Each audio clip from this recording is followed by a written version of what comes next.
সত্য। আজ এই মনসা ঠিকই চাঁদের কাছে অপমানিত হয়ে সে মনে মনে কাঁদছে। আমি কি করব? তাই মনসা মনে মনে কাঁদতে কাঁদতে কোথায় যাচ্ছে? ও এইবার কাহাতে আসা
কান্দিয়া কাটিয়া পদ্মা করিলেন গমন।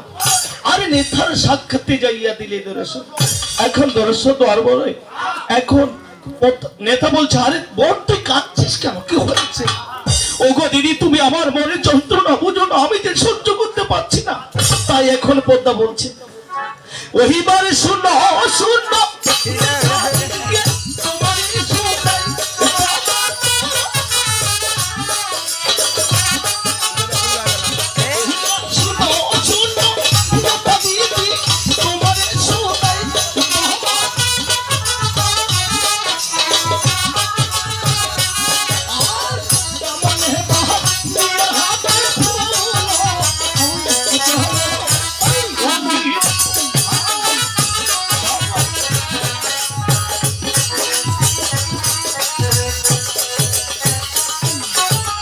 আমি সহ্য করতে পারছি না।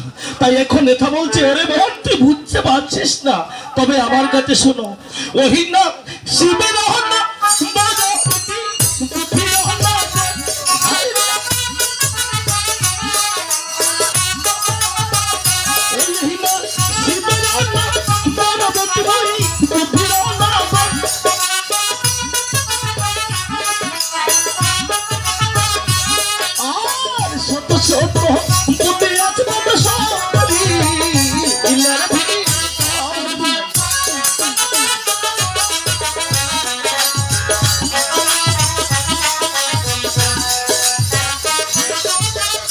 শোনো শোনো পদ্মা দেবী, শোনো তোমার এই সদাই। হারে আমি থাকতে তোমার কোনো চিন্তা নাই। আমি শিব কন্যা, তুমিও শিব কন্যা। তুমি হলে মনসা আর আমি হলাম বদ্রীনগর। নাম রেখেছি পিতা শঙ্কর, আমার নেতা দেবী। তাই তুমি একটু অপেক্ষা করো। এখন বুদ্ধি নিয়ে কেমন করে মনসা আবার চাঁদের ধ্বংস করার দিকে চলেছে, এসব দৃশ্য দেখবো বাবা। আবার ফিরবো আমরা। ও কি রে